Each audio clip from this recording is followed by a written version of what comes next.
डर सच्चाई नहीं है।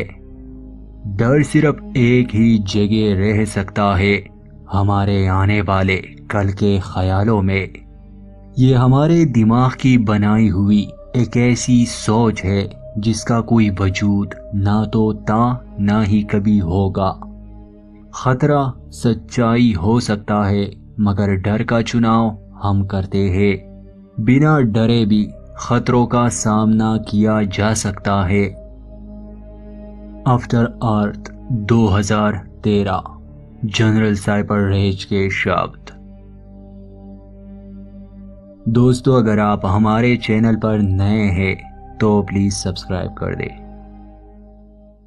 इस कहानी की शुरुआत होती है भविष्य से, जब पृथ्वी तबाही के करीब पहुंच गई थी। इंसानों की आबादी अब इतनी बढ़ चुकी थी कि उनका अपने ही ग्रह पर रहना मुश्किल हो चुका था। इसलिए स्पेस कंपनीज ने एक नया ग्रह खोज निकाला जिसका नाम था नोवा प्राइम। पृथ्वी को खाली कर दिया गया और बचे कुछ इंसान नोवा प्राइम ग्रह पर आबाद हो गए। मगर खतरा टला नहीं था। इंसानों और एलियंस के बीच एक जंग छिड़ गई। उन एलियंस ने ओर्सा नामी हैवानों को नोवा प्राइम ग्रह पर छोड़ा, जो सिर्फ इंसानों को मारने के लिए बनाए गए थे। उन हैवानों को हराना नामुमकिन हो गया था, क्योंकि वो इंसान के डर को सूंघ लेते थे। कई सालों तक ये लड़ाई चलती रही। आज से 1000 साल पहले ही यूनाइटेड रेंजर्स की एक सेना बनाई गई थी। ओर्सा नामी हैवानों से लड़ते थे, मगर उन्हें कोई ऐसा हथियार नहीं मिला था जिससे वो ओर्सा को आसानी से मार सके, क्योंकि इन हैवानों ने लाखों इंसानों को खत्म कर दिया था। फिर एक दिन सब बदल गया, जब एक आदमी उन हैवानों को बिना दिखे मार रहा था। असल में उस आदमी ने अपने डर पर काबू पा लिया था, और डर पर काबू पाने से वो ओर्सा के लिए अदृश्य हो गया, मानो वो हैवान अब अंधे हो गए हो। आहिस्ता आहिस्ता इस जंग का तख्ता ही पलट गया और इंसान हैवानों को खत्म करने लगे। उस पहले अदृश्य इंसान का नाम साइपर रेज था, जो अब सेना में जनरल है। तो अब हम आते हैं वर्तमान में। हमें नोवा प्राइम ग्रह दिखाया जाता है, जहां नए कैडेट्स की ट्रेनिंग चल रही थी। इन्हीं कैडेट्स में साइपर रेज का बेटा भी था, जिसका नाम केटाई था। वो पिछले 2 साल से रेंजर बनने की ट्रेनिंग ले रहा था, मगर उसे अभी तक रेंजर नहीं बनाया गया। और अब की बार भी जब उसे अगले साल अप्लाई करने के लिए कहा जाता है, तो वो अपने कमांडिंग ऑफिसर से रिक्वेस्ट करता है कि मेरे पिता कई साल बाद मिशन से लौट रहे हैं और मुझे उन्हें बताना है कि अब मैं एक रेंजर हूँ। मगर उसके कमांडिंग ऑफिसर को अब भी केटाई में कुछ कमी लग रही थी, इसलिए वो उसे रेंजर नहीं बनाता। उस दिन जनरल साइपर रेज भी एक लंबे मिशन से घर वापस लौट आते हैं। उसकी पत्नी थी फाया। वो रेज के घर वापस आने से खुश थी। रात को जब ये लोग डिनर कर रहे थे, तो साइपर अपने बेटे से पूछता है कि तुम्हारा टेस्ट कैसा रहा। केटाई काफी नाराज था। वो कहता है कि मुझे रेंजर नहीं बनाया गया। इस बात को लेकर दोनों की थोड़ी बहस भी होती है। रेज का मानना था कि वो अभी छोटा है, शायद अगले साल उसे रेंजर बनाया जाए। बाद में फिया रेज को समझाती है कि केटाई एक जज्बाती लड़का है और वो तुम्हारी तरह बनना चाहता है। उसे किसी जनरल की जरूरत नहीं, एक पिता की जरूरत है। अच्छा होगा तुम उसके साथ समय बिताओ। तो उस रात साइपर फैसला करता है कि वो केटाई को अपने साथ एक अभ्यास पर ले जाएगा, एक ग्रह पर जहां उर्सा से लड़ने की ट्रेनिंग दी जाती है।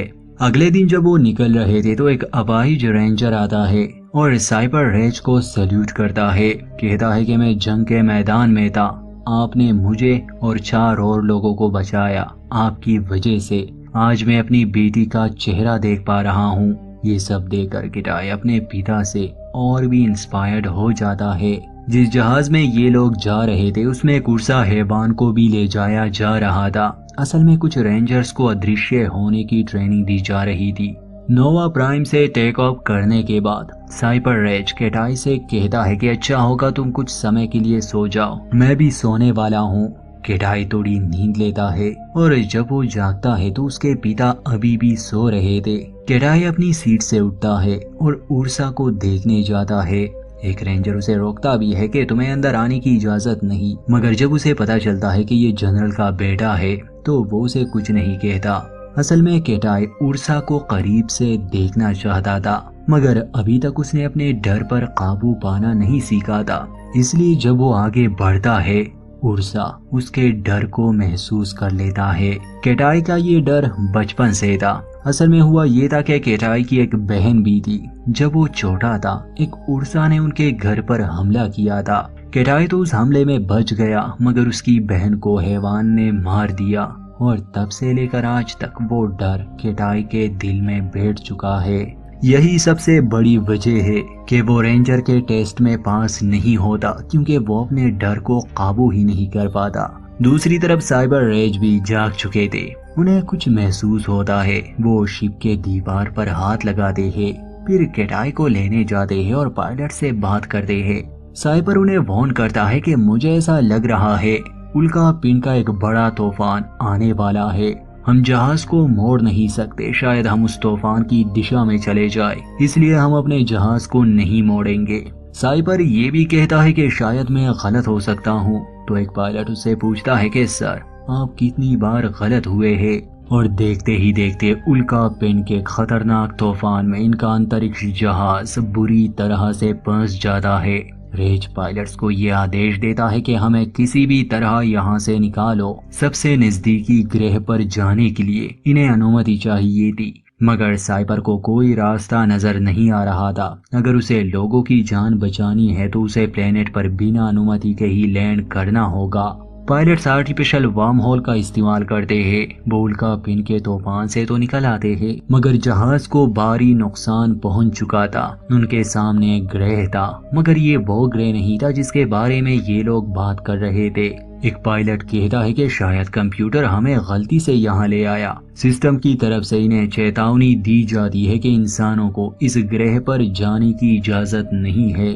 जनरल रेज कहते हैं कि हम यहाँ लैंड नहीं करेंगे, मगर पायलट्स कहते हैं कि हमारे पास और कोई चारा नहीं है। जहाज को भारी नुकसान पहुंचा है, अगर हम यहाँ रहे तो इसके टुकड़े हो जाएंगे। तो साइपर कहता है कि इस जहाज को ठीक करो। वो अपने बेटे के पास आता है जो उस समय बहुत घबराया हुआ था। वो उसे शांत करने की कोशिश करते हैं और अचानक से जहाज का पिछला हिस्सा अलग हो जाता है। साइबर रेज भी दूर जाके गिरते हैं। बहुत से लोग अंतरिक्ष के गहराई में चले जाते हैं। केटाई को होश नहीं रहता और अगले ही पल उनका अंतरिक्ष जहाज इस ग्रह पर क्रैश लैंडिंग करता है। कुछ समय बाद जब केटाई को होश आता है तो वो तबाहशुदा जहाज में था। सिर्फ वही एक सही सलामत बचा था, क्योंकि वो सीट पर बैठा हुआ था। वो अपनी जगह से हिला भी नहीं था। होश संभालने पर वो बाकी क्रू को ढूंढने लगा, मगर सभी मर चुके थे। उसे अपने पिता मिलते हैं जो उस समय बेहोश थे।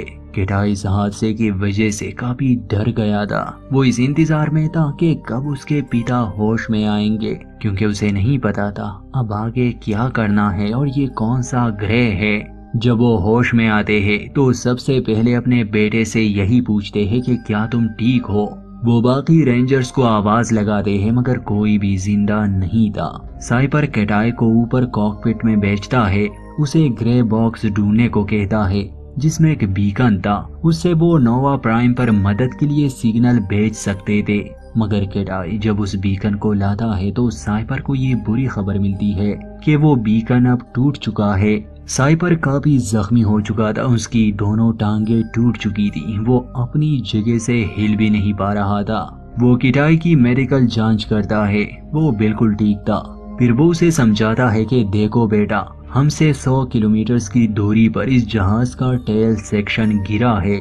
एक बीकन उसमें है और हमें वो चाहिए। अगर हम उस बीकन से सिग्नल ना भेज पाए तो हम दोनों ही इस ग्रह पर मर जाएंगे। मैं चाहता हूँ तुम वहाँ जाओ और उससे सिग्नल भेजो। असल में इन लोगों का जहाज पृथ्वी पर ही क्रैश हुआ था, मगर पिछले सैकड़ों साल से इंसान पृथ्वी से जा चुका है। अब यहाँ इंसान नहीं रहते, क्योंकि यहाँ की हवा भी इंसान के जीने लायक रही नहीं। यहाँ की बाकी जिंदगी ने खुद को माहौल के साथ बदल दिया है, जैसे जानवर और पेड़ पौधे। साइपर केटाई को अपना हथियार देता है, एक बैग देता है जिसमें मेडिकल सप्लाईज और ऑक्सीजन के इनहेलर्स थे, क्योंकि अब इंसान यहाँ की हवा में ऐसे खुले में सांस नहीं ले सकते। इनमें से हर एक इनहेलर्स 20 से 24 घंटे तक काम करेगा, मतलब किटाई के पास 6 दिनों की ऑक्सीजन होगी। किटाई ने एक स्पेशल सूट पहना है, उसमें सेंसर और कैमरास लगे हैं। तो साइपर कहता है कि मैं तुम पर नजर रखूंगा, तुम्हें गाइड करूंगा, तुम्हें ऐसा लगेगा जैसे मैं तुम्हारे साथ ही हूँ। किटाई पूछता है कि उर्सा का क्या हुआ होगा, क्योंकि वो टेल सेक्शन में थी। तो साइपर कहता है कि मुमकिन है वो हादसे में ही मर चुका हो या बहुत घायल हो, मगर ये तो नामुमकिन है कि वो जिंदा बच गया होगा। खैर, साइपर अपने बेटे को हिम्मत देता है और उसे इस मिशन पर भेज देता है। जब केटाई जहाज से बाहर आता है वो घबरा गया, मगर साइपर उसे शांत करता है। उसे कहता है कि अपने घुटनों पर बैठ जाओ और माहौल का जायजा लो। तो इससे किटाई को थोड़ी हिम्मत मिलती है। फिर वो अपने पिता के बताए हुए रास्ते पर चलने लगा। जब वो एक पहाड़ी पर चढ़ता है तो हम ऑडियंस को वो पृथ्वी दिखाई जाती है जो अब बिना इंसानों की थी। अब पृथ्वी पर सिर्फ जानवरों का ही राज था और ये सब बहुत खूबसूरत लग रहा था। शायद ये हम इंसानों के घमंड को तोड़ दे कि हमारे बिना भी ये जन्नत जैसी दुनिया रह सकती है। इसके बाद हमें साइपर रेज दिखाए जाते हैं जो जहाज के सर्वेलेंस ड्रोन्स को छोड़ते हैं ताकि वो उर्सा को ट्रेस कर सके अगर वो इस हादसे में जिंदा बच गया हो तो। साइपर की एक टांग बुरी तरह से टूट चुकी थी और ब्लड सप्लाई भी रुक गई थी। उसे दर्द महसूस हो रहा था। वो पेन किलर लेने की सोचता है, मगर पेन किलर के साइड इफेक्ट्स थे कि उसे नींद आएगी और वो सही से कुछ नहीं देख पाएगा। उसे अपने बेटे को गाइड करना था, इसलिए वो पेन किलर नहीं लेता। वो अपनी एक पुरानी याद में चला जाता है जहां वो जंग के मैदान में था और उसकी बेटी ने उसे कॉल की थी। खैर, इन यादों से निकलकर किटाई की आवाज उसे सुनाई देती है जो एक घने जंगल से गुजर रहा था। उसके सूट का रंग अचानक से बदल जाता है। वो अपने पिता को इस बारे में बताता है तो वो कहते हैं कि तुम्हारे सूट में सेंसर लगे हैं, ये माहौल के हिसाब से रंग बदलता है। मगर थोड़ी देर बाद ही कंप्यूटर पर साइपर को एक जिंदा चीज का सिग्नल मिलता है जो किटाई की तरफ ही बढ़ रहा था। साइपर अपने बेटे को तैयार रहने के लिए कहता है। खुद साइपर को भी नहीं पता था। किटाई को लगा शायद वो उर्सा है, मगर पास आने पर वो एक बंदर था, साइज में बड़ा और खतरनाक। वो किटाई को देखता है तो आवाजें निकालने लगा। साइपर अपने बेटे को समझाता है कि अपनी जगह से हिलना मत और उसे कुछ मत करना, मगर डर के मारे किटाई उसे एक पत्थर से मारता है और ऐसा करते ही वो बंदर तेज आवाजें निकालने लगा जिससे बाकी बंदर भी वहां पहुंच जाते हैं। वो किटाई को मारने वाले थे क्योंकि अब ये वो दुनिया नहीं रही। इंसान का यहाँ जिंदा बच पाना नामुमकिन हो गया था। यहाँ की हर चीज अब इंसान के खिलाफ हो गई थी। तो साइपर किटाई को भागने के लिए कहता है। किटाई बंदरों से भागने लगा। फिर वो भागने में अच्छा था, इसलिए वो एक नदी तक पहुंच जाता है। जैसे ही वो पानी में कूदता है बंदर उसका पीछा छोड़ देते हैं, मगर उन बंदरों ने किटाई को इतना डरा दिया था कि वो अब भी भाग रहा था। साइपर उसे बार बार कह रहा था कि तुम बेकार में खुद को थका रहे हो, अब वो तुम्हारा पीछा नहीं कर रहे, मगर किटाई फिर भी भाग रहा था, डरा हुआ था। साइबर उस पर गुस्सा करता है कि तुम्हारा हर गलत फैसला हम दोनों को मार देगा।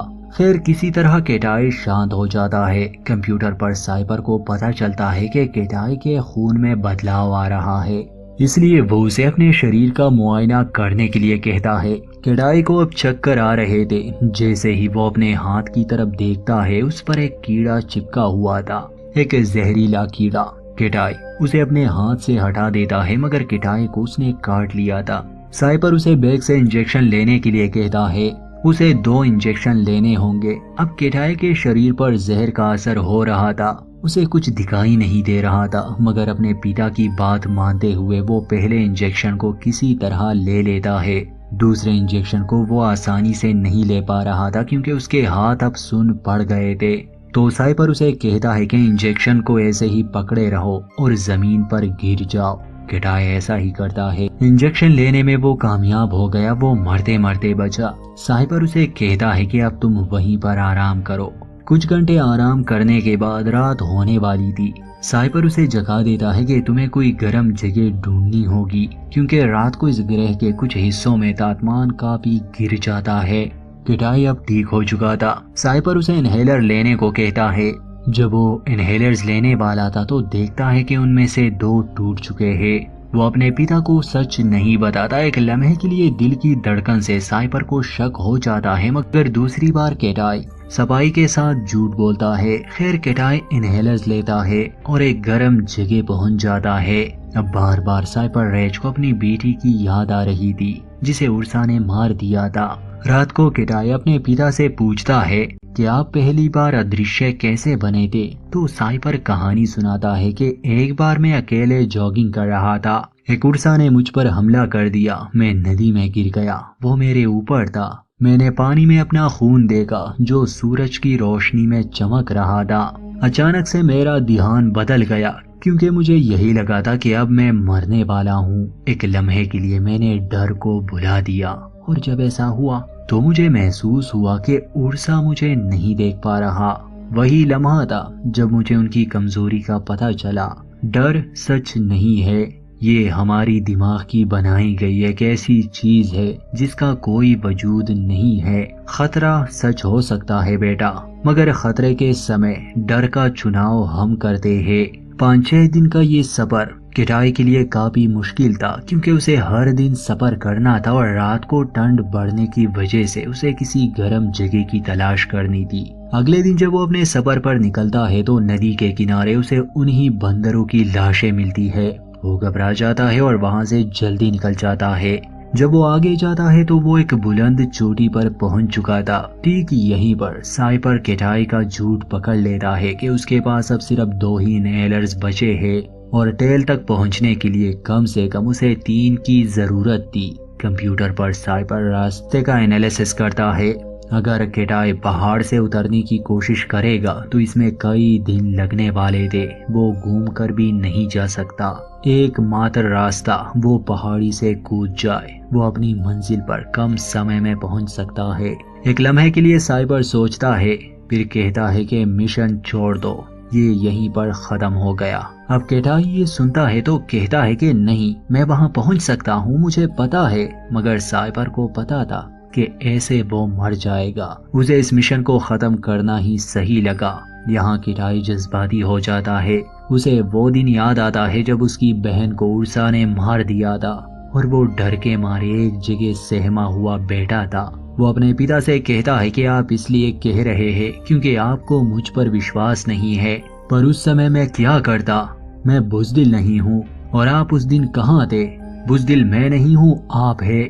इसी के साथ वो पहाड़ी से कूद जाता है। उसके सूट में उड़ने के लिए विंग्स थे, इसलिए वो आसानी से रास्ता तय करने लगा। मगर साइपर कंप्यूटर पर एक उड़ती हुई चीज को देख लेता है। वो केटाई को जल्दी वहां से निकलने के लिए कहता है। केटाई पीछे देखता है तो एक बड़ा पक्षी उसे मारने के लिए बढ़ रहा था। केटाई उससे बचने की कोशिश भी करता है मगर वो पक्षी उसे पकड़ लेता है और साइपर का कनेक्शन भी अपने बेटे के साथ टूट जाता है। बाद में जब केटाई को होश आता है तो वो उसी पक्षी के घोंसले में था। बच्चे अंडों से निकल रहे थे। ये पक्षी किटाई को शिकार समझकर यहाँ ले आया था, मगर इससे पहले कि किटाई उस घोंसले से निकल पाता वहां पर शेर हमला कर देते हैं क्योंकि उन्होंने बच्चों की आवाजें सुनी। वो तादाद में ज्यादा थे, इसलिए किटाई उन बच्चों को नहीं बचा पाता, ना ही उसकी माँ। खैर, उन शेरों को मारने के बाद जब वो नीचे आता है तो अब उसे अपने पिता की आवाज सुनाई नहीं दे रही थी क्योंकि अब उसका संपर्क टूट गया था। रात किटाई एक गुफा में बिताता है और अपनी पिता की बातें याद करने लगा। वो दीवार पर एक नक्शा बनाता है जिससे वो टेल सेक्शन को ढूंढ सके। इससे पहले साइपर उसे लीड कर रहा था और अब उसे अकेले ही उस जगह को ढूंढना था। रात गुजर जाती है तो वो उस गुफा से बाहर आता है। वो अपना आखिरी इनहेलर लेता है, एक नाव बनाता है और नदी के साथ ही वो अपना सफर तय करने लगा। फिर वो सो जाता है और सपने में उसे अपनी बहन नजर आती है जो उसे उठने के लिए कह रही थी क्योंकि किटाई ज्यादा सो चुका था। जब उठता है तो शाम होने वाली थी। तापमान गिर रहा था। किटाई ने कोई गर्म जगह नहीं ढूंढी थी, इसलिए वो ठंड की वजह से वहीं पर बेहोश होने लगा। आखिरी बात उसे ये याद थी कि कोई उसे खींच लेता है और उस पर टहनियाँ रखता है। सुबह जब किटाई को होश आता है तो उस पक्षी ने उसकी जान बचाई थी। इसके बाद किटाई जंगल में भागता है अपने पिता के बताए हुए रास्ते पर और आखिर में उसे जहाज का मलबा मिलने लगा। वो और आगे जाता है तो उसे टेल सेक्शन भी मिल गया। अब उसके पास इनहेलर्स खत्म हो गए थे और उसे सांस लेने में तकलीफ हो रही थी, इसलिए किटाई को टेल सेक्शन में इनहेलर्स मिल जाते हैं। वो उनमें से एक लेता है। फिर वो उर्सा को देखने जाता है मगर वो उस कैद से भाग चुका था। इस बात से वो बहुत घबरा जाता है। वो अपने पिता से संपर्क करता है जो अब काफी कमजोर हो चुके थे। वो किटाई की आवाज सुन रहे थे मगर किटाई को अपने पिता की आवाज नहीं सुनाई दे रही थी। उसका काफी ब्लड लॉस हो चुका था। पिछले एक दिन से उसकी और किटाई की बात भी नहीं हुई थी, ना ही उसने किटाई को देखा था। मगर अब जब वो उसे जिंदा देखता है, उसकी आवाज सुनता है तो उसे राहत मिलती है। मगर कनेक्शन खराब होने की वजह से उसे साइपर की आवाज सुनाई नहीं दे रही थी। किटाई को वो बीकन भी मिल चुका था। वो उससे सिग्नल भेजने की कोशिश करता है मगर सिग्नल नहीं पहुंच पा रहा था। यहाँ साइपर को कंप्यूटर पर नजर आ रहा था कि पास वाले वोल्केनिक एक्टिविटी की वजह से आसमान में बिजली की एक लेयर बन चुकी है जो सिग्नल को जैम कर रही है। किटाई को ऊंची जगह पर जाना होगा। उस समय किटाई अपने पिता की आवाज तो नहीं सुन रहा था मगर मन ही मन में साइपर उसे ये कहने की कोशिश कर रहा था। और एक किटाई को भी ये ख्याल आता है। वो उस बीकन को लेके पहाड़ पर चढ़ने लगा मगर दिल ही दिल में उसे उर्सा का डर भी था। साइपर को भी अब पता चल चुका था कि वो भाग गया है, इसलिए वो चाहता था कि जल्द से जल्द किटाई मदद के लिए सिग्नल भेज दे। पहाड़ी पर चढ़ते समय ही किटाई का सामना उर्सा से होता है। किटाई के दिल में बचपन का वो डर आज भी था, इसलिए वो उससे भागने लगा और जितना वो उस हैवान से डरता इतना ही उसे ढूंढने में आसानी होती। खैर भागते भागते वो एक ऊंची जगह पर पहुंच जाता है मगर सिग्नल भेजने से पहले ही उर्सा उस तक पहुंच गया। वो किटाई को पकड़ लेता है। कैमरा से साइपर ये सब देख रहा था। अब हैवान ने किटाई को जख्मी कर दिया था। किटाई जमीन पर पड़ा था। उस समय उसे अपने पिता की वो बातें याद आती है। वो अपने खून की तरफ देखता है, अपनी सोच बदल देता है, डर को भुला देता है और उर्सा जो ठीक सामने था वो उसे नहीं देख पाता।